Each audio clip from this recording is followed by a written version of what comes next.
إلى الملأ من بني إسرائيل من بعد موسى إذ قالوا لنبي له ابعث لنا ملكا نقاتل في سبيل الله قال هل عسيتم إن كتب عليكم القتال ألا تقاتلوا قالوا وما لنا ألا نقاتل في سبيل الله وقد أخرجنا من ديارنا وأبنائنا فلما كتب عليهم القتال تولوا إلا قليلا منهم والله عليم بالظالمين۔ ترجمہ: اے حبیب، کیا تم نے بنی اسرائیل کے ایک گروہ کو نہ دیکھا جو موسیٰ کے بعد ہوا، جب انہوں نے اپنے ایک نبی سے کہا ہمارے لیے ایک بادشاہ مقرر کر دیں تاکہ ہم اللہ کی راہ میں لڑیں؟ اس نبی نے فرمایا کیا ایسا تو نہیں ہوگا کہ اگر تم پر جہاد فرض کیا جائے تو پھر تم جہاد نہ کرو؟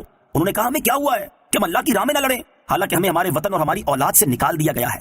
تو پھر جب ان پر جہاد فرض کیا گیا تو ان میں سے تھوڑے سے لوگوں کے علاوہ بقیہ نے منہ پھیر لیا، اور اللہ ظالموں کو خوب جانتا ہے۔ الم تر الی الملأ من بنی اسرائیل، اے حبیب کہ تم نے بنی اسرائیل کے گروہ کو نہ دیکھا؟ تفسیر صراط الجنان میں ہے جہاد کا حکم دینے کے بعد اب جہاد کا ہمت و حوصلہ پیدا کرنے والا ایک واقعہ بہت سی دلچسپ تفصیلات کے ساتھ پیش کیا جا رہا ہے۔ چنانچہ بتایا گیا کہ حضرت موسیٰ علیہ السلام کے بعد جب بنی اسرائیل کی اعتقادی اور عملی حالت نہایت خراب ہو گئی اور انہوں نے عہد الہی کو فراموش کر دیا، بت پرستی میں مبتلا ہو گئے اور سرکشی اور بد افعالی انتہا کو پہنچ گئی، تو ان پر قوم جالوت مسلط کر دی گئی جس کو عمالقہ کہتے ہیں۔ جالوت ایک نہایت جابر بادشاہ تھا۔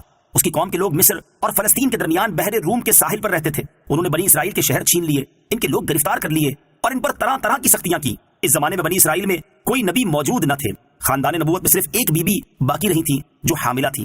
ان کے ہاں بیٹے کی ولادت ہوئی جن کا نام شمویل رکھا گیا۔ جب وہ بڑے ہوئے تو انہیں توریت کا علم حاصل کرنے کے لیے بیت المقدس میں ایک بزرگ عالم کے سپرد کیا گیا۔ وہ آپ علیہ السلام کے ساتھ بڑی شفقت کرتے اور آپ کو اپنا بیٹا کہتے۔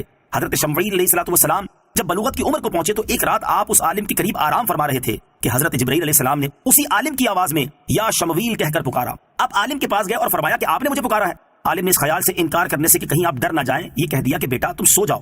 پھر دوبارہ حضرت جبرائیل نے اسی طرح پکارا اور حضرت شمویل عالم کے پاس گئے۔ عالم نے کہا بیٹا اب اگر میں تمہیں پھر پکاروں تو تم جواب نہ دینا۔ چنانچہ تیسری مرتبہ حضرت جبرائیل علیہ السلام ظاہر ہو گئے اور انہوں نے بشارت دی کہ اللہ تعالیٰ نے آپ کو نبوت کا منصب عطا فرمایا ہے، لہٰذا آپ اپنی قوم کی طرف جائیں اور اپنے رب تعالیٰ کے احکام پہنچائیں۔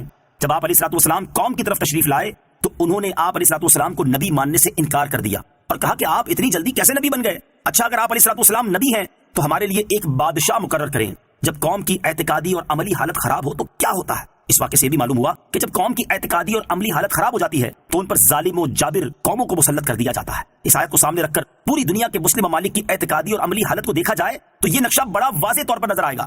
قرآن کے اس طرح کے واقعات بیان کرنے کا مقصد صرف تاریخی واقعات بتانا نہیں بلکہ عبرت و نصیحت حاصل کرنے کی طرف لانا ہے۔ ابعث لنا ملکن، ہمارے لیے بادشاہ مقرر کر دیجئے۔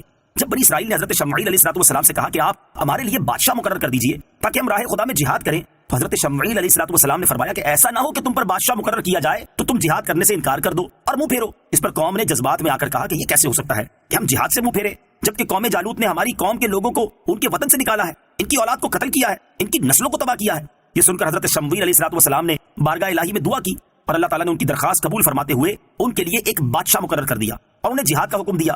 لیکن بعد میں وہی ہوا جس کا اندیشہ اللہ تعالیٰ کے نبی نے ظاہر فرمایا تھا، یعنی بنی اسرائیل کی ایک بہت معمولی تعداد یعنی اہل بدر کے برابر صرف 313 افراد جہاد کے لیے تیار رہے اور بقیہ سب نے منہ پھیر لیا۔ بزدل قوموں کا وتیرہ، یاد رکھیں کہ نعرے مارنے میں آگے آگے ہونا اور عملی میدان میں پیٹھ دکھا دینا بزدل قوموں کا وتیرہ ہے، اور کامل لوگ گفتار کے نہیں بلکہ کردار کے غازی ہوتے ہیں۔